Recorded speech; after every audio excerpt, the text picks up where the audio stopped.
Segundo domingo do Advento, Lucas 3, 1 a 6. A palavra que surpreende. Um texto de Dom André Vital Félix da Silva. A figura do profeta João Batista, o último dos profetas, o amigo do esposo, o precursor do Messias, aparece neste tempo do Advento, principalmente segundo e terceiro domingos do ano C, como aquele que não apenas anuncia as promessas de Deus, mas testemunha a sua realização. Ele proclama que a palavra de Deus que se encarnou, Jesus de Nazaré, é a salvação manifestada a todas as pessoas. Lucas, cuja perspectiva histórica se revela em toda a sua obra, Evangelho, nos Atos dos Apóstolos, pois para ele a história é o palco da ação salvadora e libertadora de Deus. Ele então situa os eventos narrados no seu Evangelho sempre em relação com os acontecimentos da história em geral. Para Lucas, não há uma história da salvação paralela, mas para ele, toda a história é história da salvação. Mas, na perspectiva do evangelista, o mais importante na história não são os acontecimentos em si, mas é preciso que esses mesmos acontecimentos sejam iluminados e interpretados pela palavra de Deus, pois só ela é capaz de revelar qual o seu verdadeiro sentido.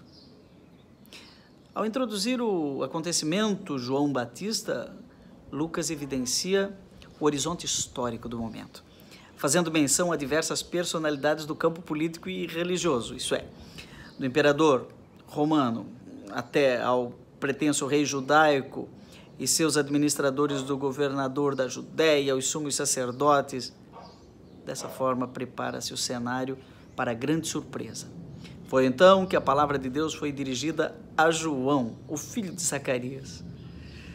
Apesar da envergadura dessas personalidades, sobretudo a importância dos líderes religiosos, sumos sacerdotes, não foi a nenhum deles que a palavra foi dirigida. Mais grave ainda, ferindo toda lógica, essa palavra não foi proclamada nem mesmo nos palácios reais, nem no templo, mas no deserto. Mas apesar de ter sido dirigida exclusivamente a ele, esta palavra não se tornou propriedade privada do profeta, mas pelo contrário. Ele percorreu toda a região do Jordão, pregando um batismo de conversão para o perdão dos pecados. Além do mais, ele mesmo tem consciência de que a palavra não é uma palavra sua, nem muito menos ele é o autor daquilo que ele proclama. Só a palavra tem a autoridade de afirmar: eu vos digo. O profeta, por sua vez, diz apenas o que ouviu. Assim diz o Senhor. Enquanto as autoridades citadas nesse contexto reivindicam o direito de sua legitimidade na arrogância do seu status quo, com aparatos de violência, manipulação ideológica.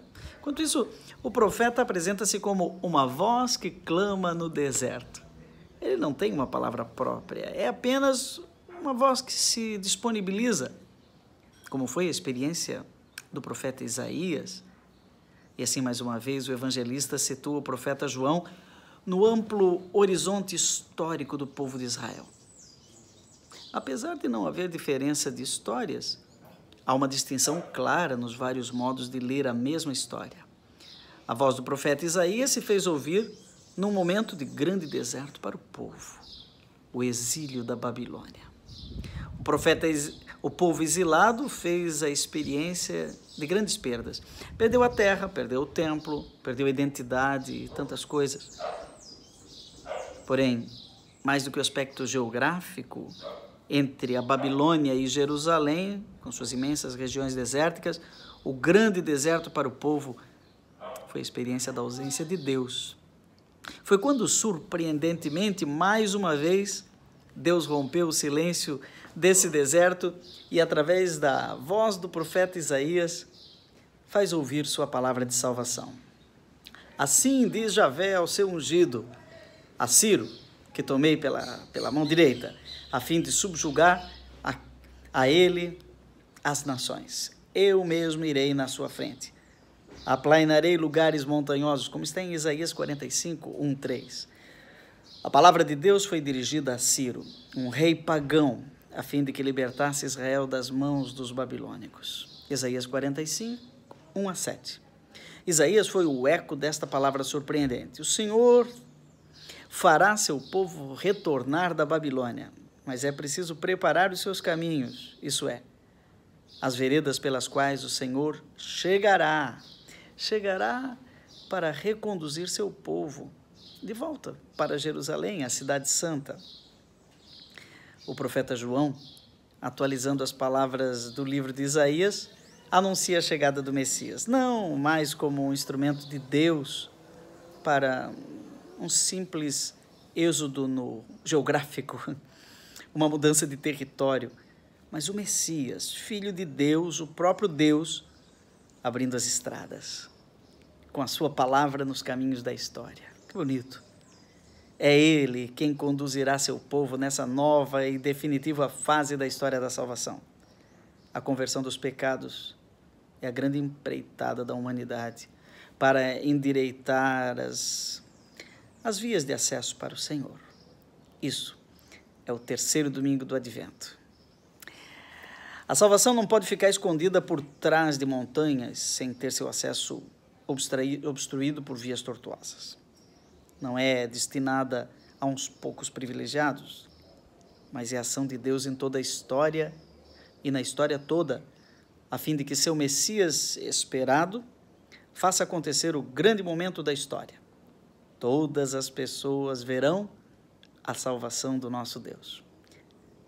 Palavras de Dom André Vital Félix da Silva, bispo da Diocese de Limoeiro do Norte, no Ceará.